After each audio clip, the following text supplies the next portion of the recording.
Our next two speakers are Deb Stevens and Kim Whaley, and their topic is a very interesting one.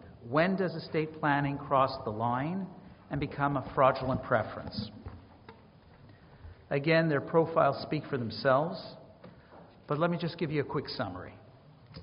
Deb is a litigator of choice for LawPro. She's a solicitor with a growing estate practice. She has taken on and excelled in her role as an ETDL, an estate trustee during litigation. She's an interim power of attorney for choice for feuding parties in estate disputes and in power of attorney disputes.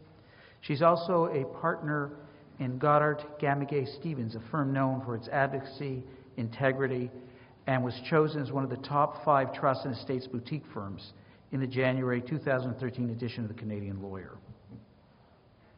Deb is also the former children's lawyer.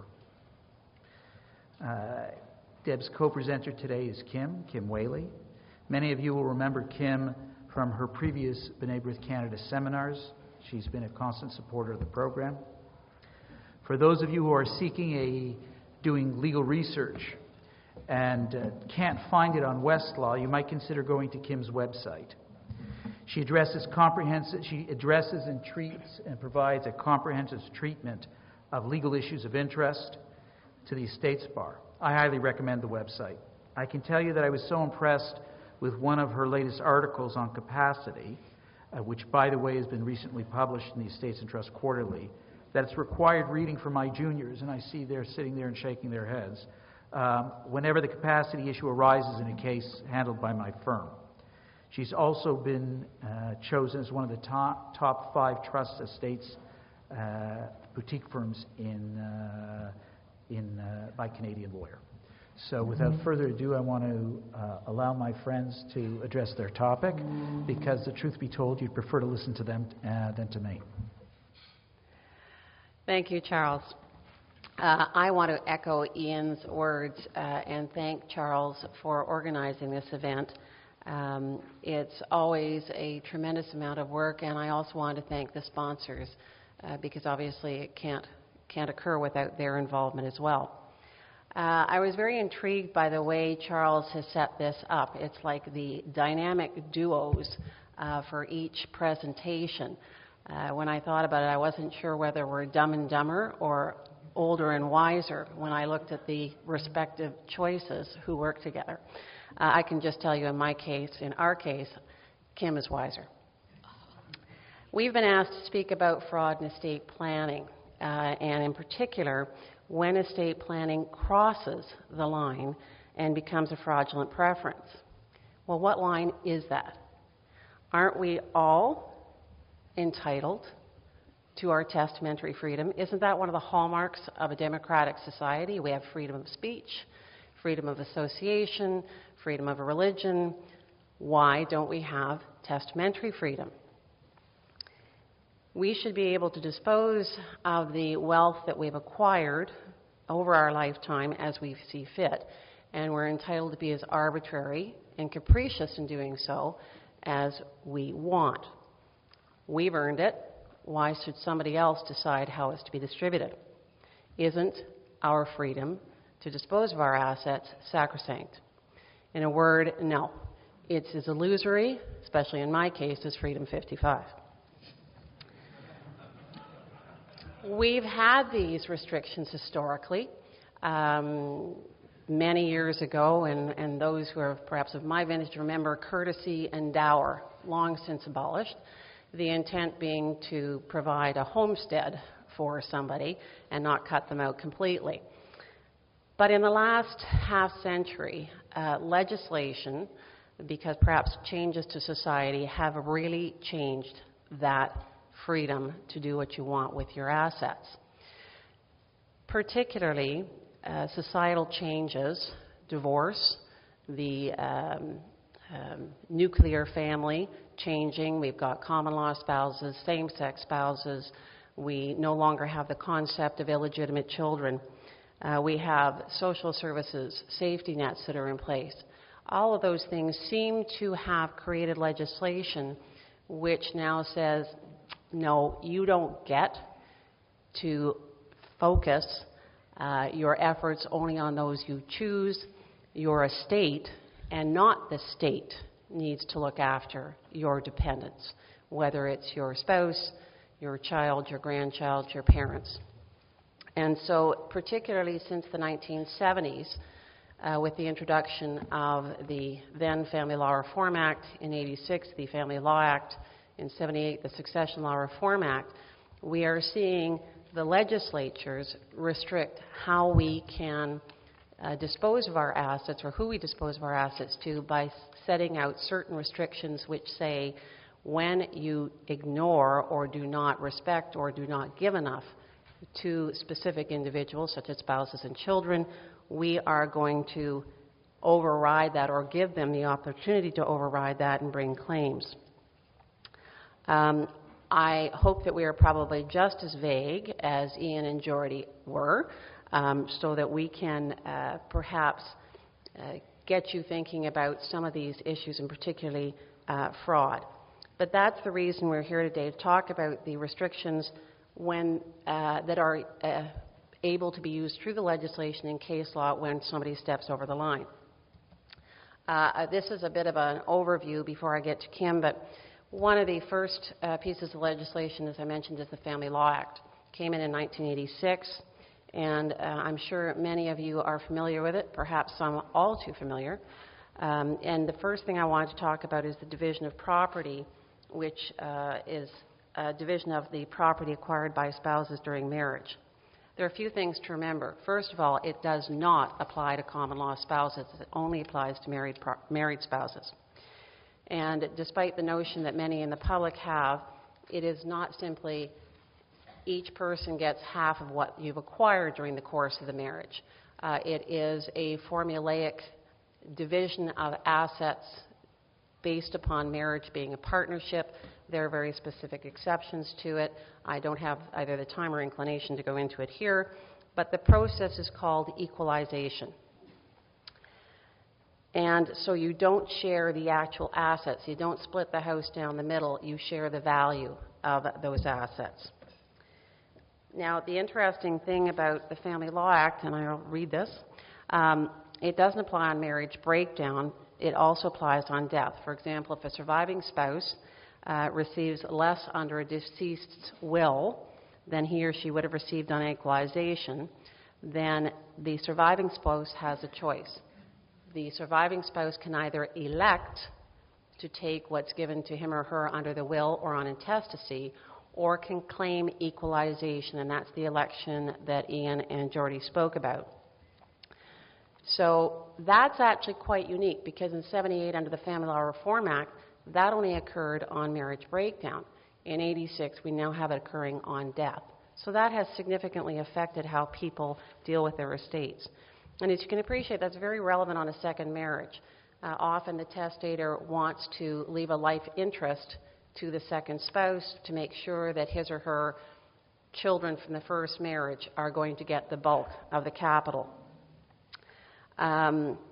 The surviving spouse says, yeah, okay, the income's okay, but there's a discretion to give me capital, but guess who gets to decide that? That's the kids from the first marriage. I'm not going to be beholden to them. I want the capital. I'm going to elect. And you can imagine in a 20-year marriage where maybe there's been a huge real estate boom and the significant accumulation of assets, maybe a couple or 10 million, why would the surviving spouse say, yeah, I'll just live off the income of that and then look to my stepchildren to give me what I need if I want capital? So in that case, the surviving spouse may elect and in essence bust the will, because that equalization payment has to come out of the capital, and so she's potentially going to get a $5 million claim. Well, how do you avoid that? You can do a marriage contract. The comment for that is good luck. You're in the middle of a 20-year marriage, it's not going to happen. The other aspect of the Family Law Act, of course, is support. We're all used to the concept of support during the marriage. And this, of course, applies to both common law and married spouses. It's based on income, but of course, when someone dies, there's no income stream from earnings. And so what happens then is that you then turn to a new piece of legislation for those who are, in essence, seeking support after somebody dies, and that is the Succession Law Reform Act. The Succession Law Reform Act came in 78. Ian and Jordy talked about it briefly, and that basically says that certain individuals who are defined as dependents who have not been adequately provided for by the deceased get to make a claim against the estate. Dependents includes, as Jordy says, spouses, and again that's common law spouses, same-sex spouses, children, grandchildren, parents, and brothers and sisters. And it is a difficult piece of legislation because adequately provided is a lot different for me, perhaps, than it might be for my children deciding whether I've adequately provided for them. It's very subjective, and that means a court has to exercise its discretion to look at what is adequate in each individual's circumstances. And that depends, of course, on so many factors. The extent of the wealth, I mean, I think Ian talked about a $20 million estate and $4 million for a dependent. If you have a $200,000 estate and you've got a spouse, maybe that's all. Everything goes to that dependent spouse.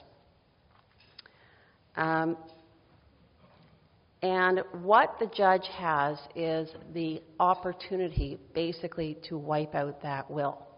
If that $200,000 estate left by terms of the will everything to the deceased's second spouse and did not deal with a court-ordered or obligation or a obligation pursuant to a separation agreement to leave money to a first spouse, the court really is going to bust that will apart and somehow figure out how to provide for both of those spouses out of a very small estate. So, faced with those pieces of legislation, what's a testator to do? One, as we've seen, you can gift assets to individuals before you die. You can create joint bank accounts with right of survivorship. You can transfer real property into joint tenancy. You can designate beneficiaries so the assets pass outside of the will to those beneficiaries, and you'd think maybe that's harder to attack than just going after the will. Nowadays, you can create alter ego and joint partner trusts.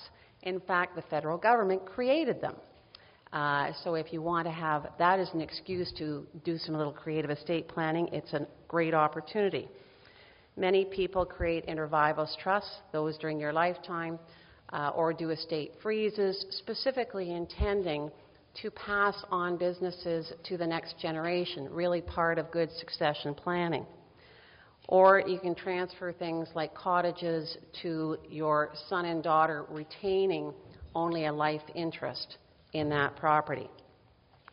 These, if you ask any estate planner, are all very legitimate, sensible, and effective estate planning tools.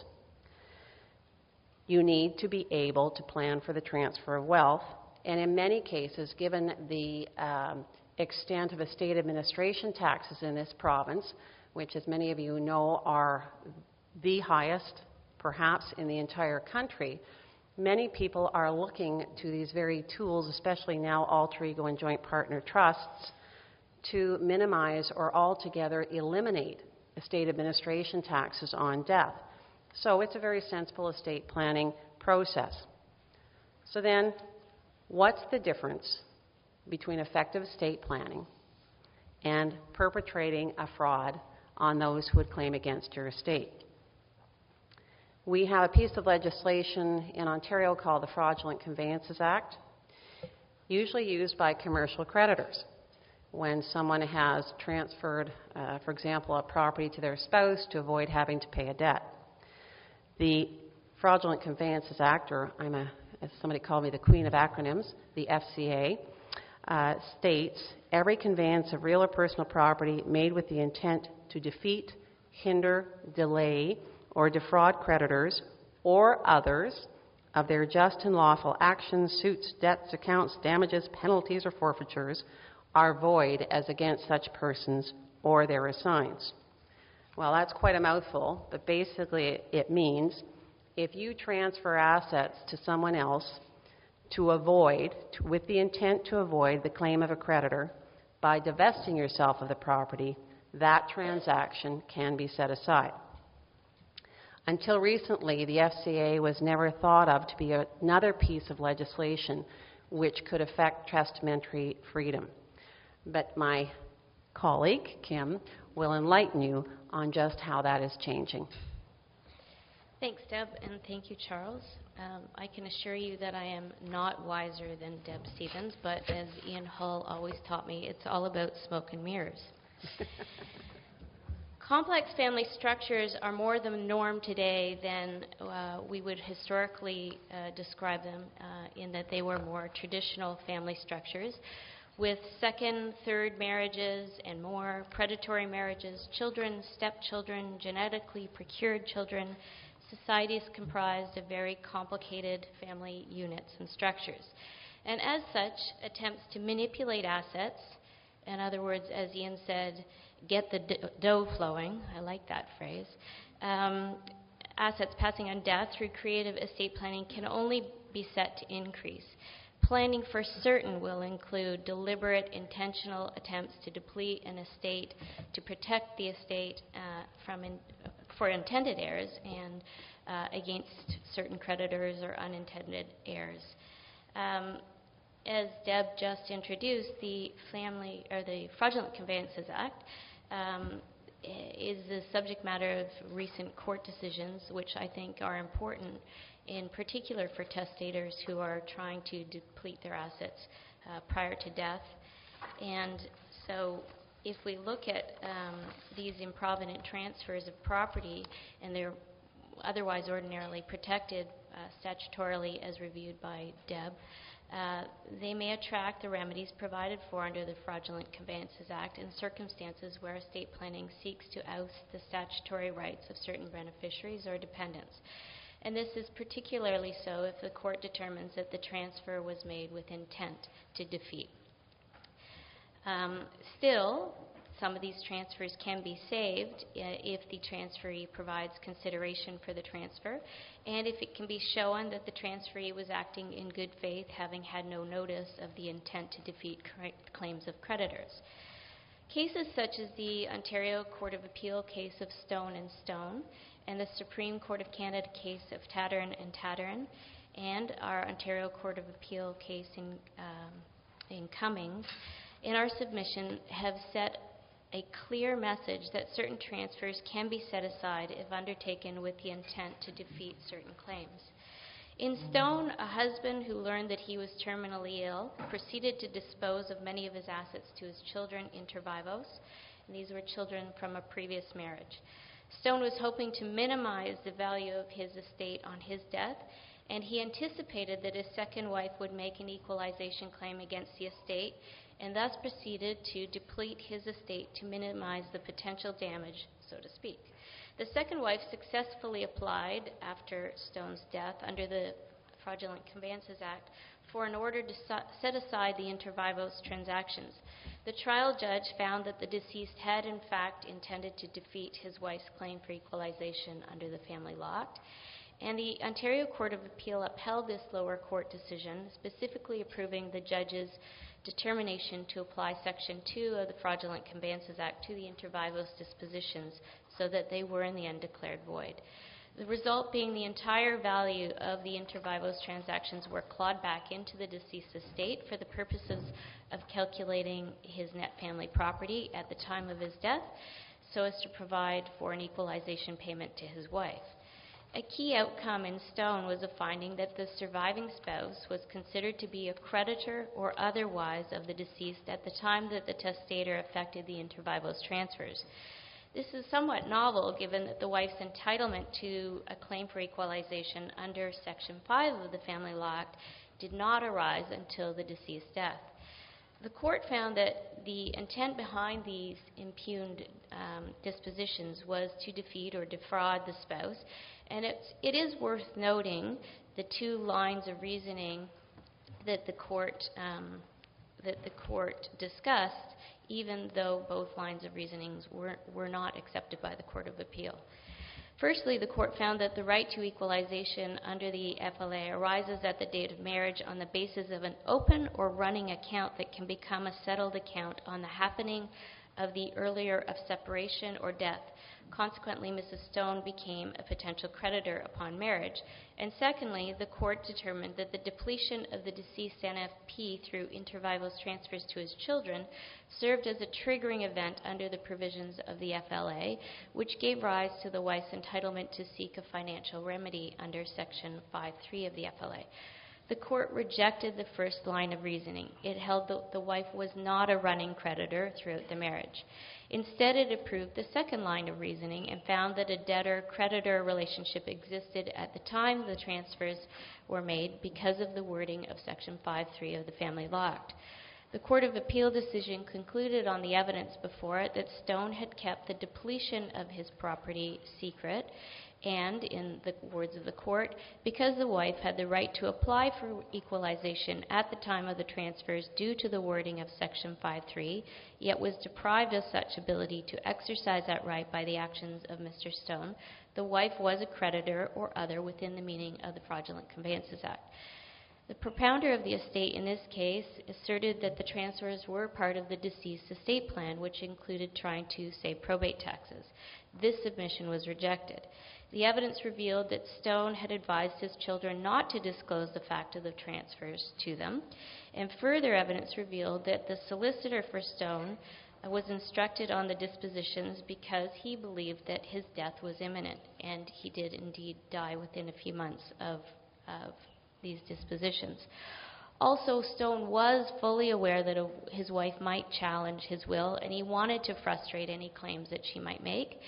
Stone didn't want the bulk of his assets to go to the children of his second wife or her beneficiaries. There have been no reported case that I know of, and maybe you do, where creditors have used the Fraudulent Conveyances Act to challenge the transfer of a deceased asset to an alter ego trust, but this may be due to the fact that these types of trust vehicles are still relatively uncommon, and it's likely only a matter of time before we see such cases before our courts. The courts have identified what have been referenced as certain badges of fraud from which they have inferred a fraudulent intent. And Deb and I in our paper have footnoted a number of these cases for your reference. I don't have time to go into them today. These cases include situation of transfers to close relatives or friends undertaken for little or no consideration or alternatively made in secret. The Court of Appeal in Stone expressly acknowledged the Fraudulent Conveyances Act as available to a spouse to remedy the situation which I've just described, and arguably, in our view, has left open the door for other similar claims. A liberal interpretation could arguably be advanced by dependents pursuing support claims under the Succession Law Reform Act, since it could be demonstrated that dependents fit within the expanded definition of creditors or others in the Act. Notably, unlike the Family Law Act, the Succession Law Reform Act does not apply unless and until an individual is deceased. And in Stone, you'll note, the Court of Appeal found that for an individual to qualify as a creditor or other under the Fraudulent Conveyances Act, a right to claim must have existed as at the date of the relevant conveyance. So if we look at a couple of other cases, in the case of Reisman and Reisman, referenced in our paper, this premise was relied on to successfully deny a surviving spouse standing under Section 2 of the FCA to advance a claim under the FLA.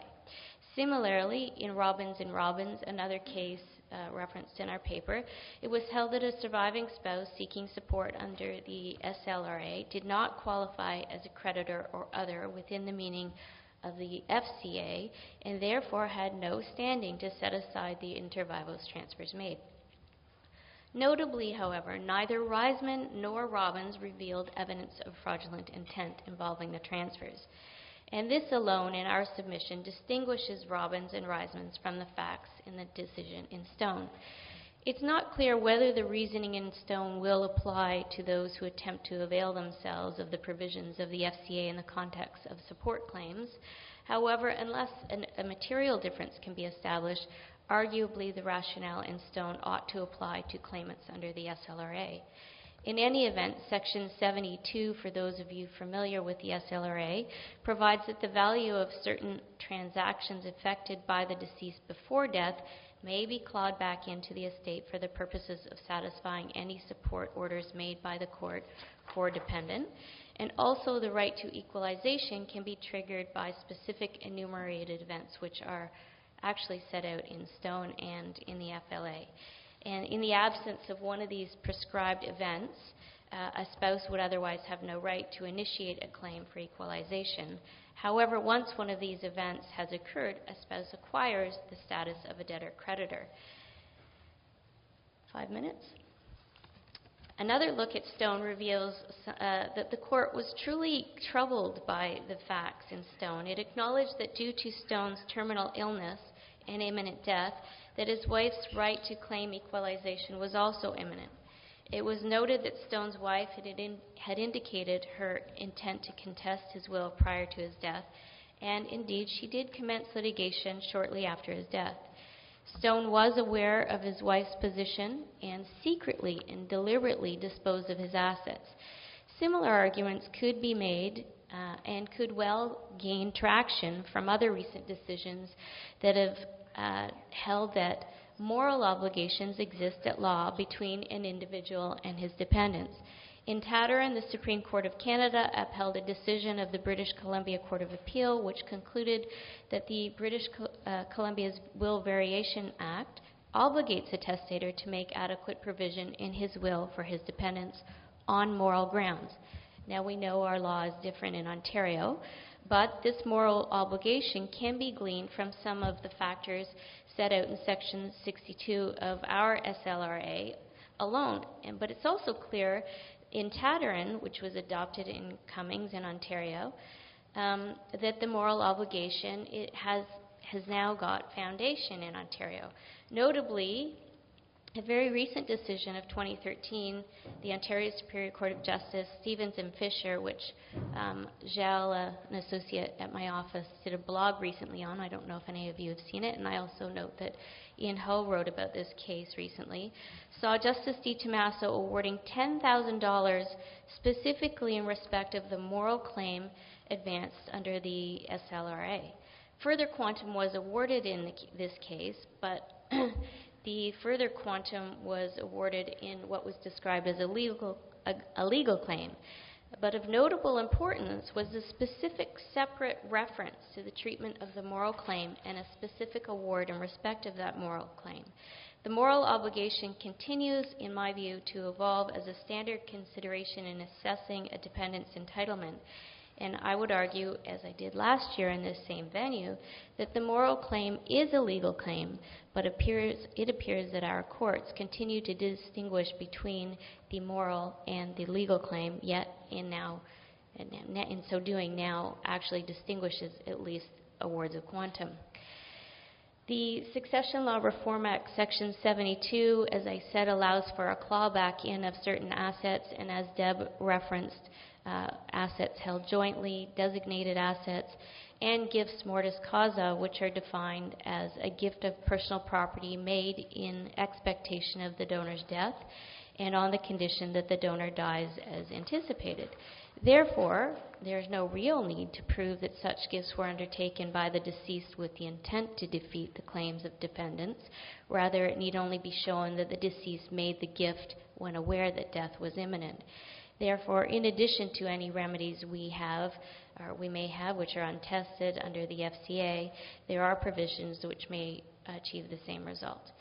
Accordingly, the reasoning in Stone may permit a dependent to be regarded as a creditor at the time of an impugned inter vivos transaction, and thus a creditor may avail himself of Section 2.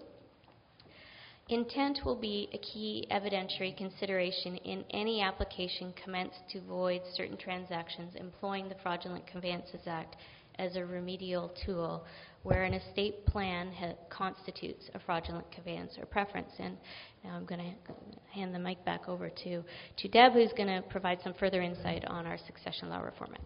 And I'll be hopefully relatively brief. We've told you a little bit about the SLRA, and I want to give you an example of how this works and why there's really what I call a built-in fraud detector. I've had a case, and I've changed a little bit of the details. That's because it's still before the court. A gentleman in his 50s learns he has cancer. His history has been that he liked to travel to Cuba a lot, about 2 times a year, one for about a month each time. He met a lady down there. She got pregnant. He had a child.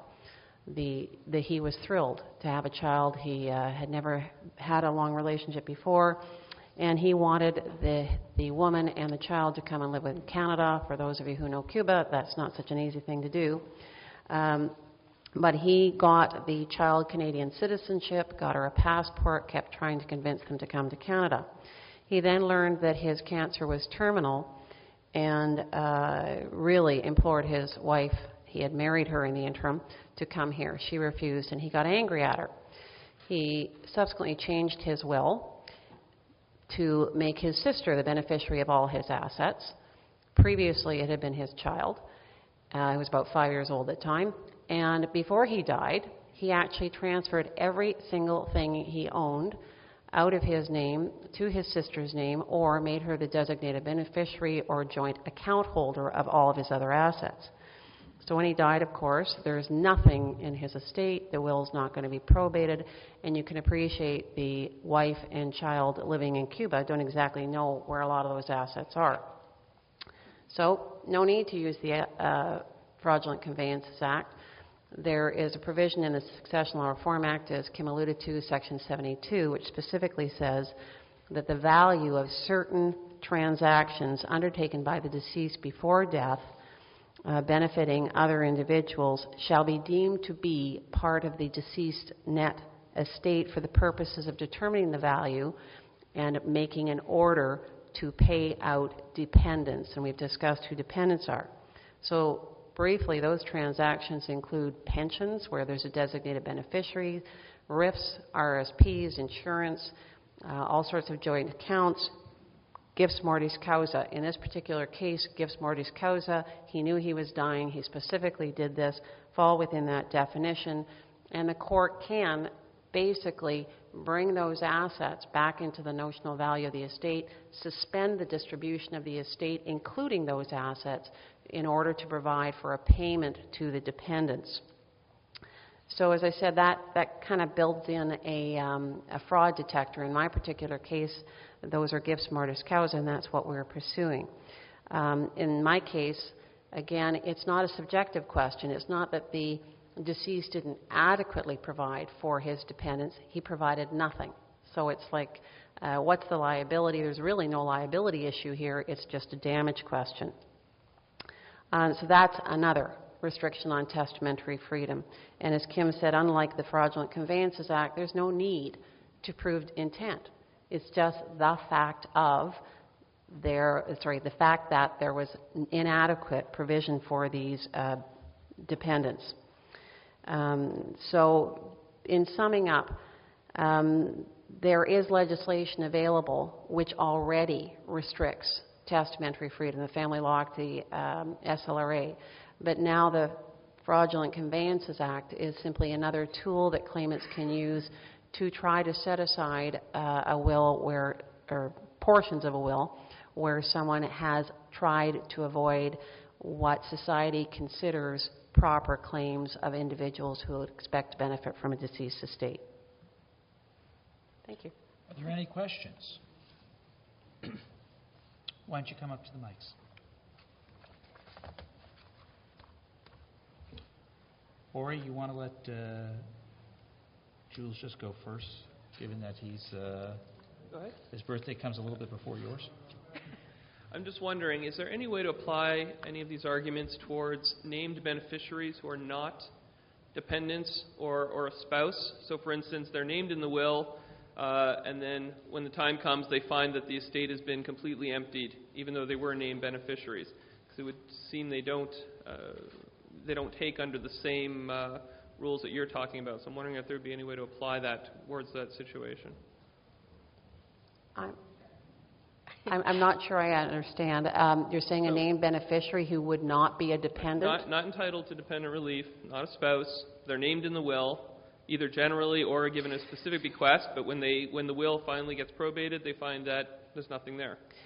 I think then, assuming that there wasn't a power of attorney who's appropriated monies and the deceased chose to gift assets during a lifetime, I go back to, if my mom decides she's going to gift her assets because she knows she's going to die rather than have it flow through the will, that's one issue. If they're talking about gifting it to other individuals, could you try and claim things like resulting trusts, that the individual holds it in trust for the estate, that the individual didn't know what they were doing, unduly influenced?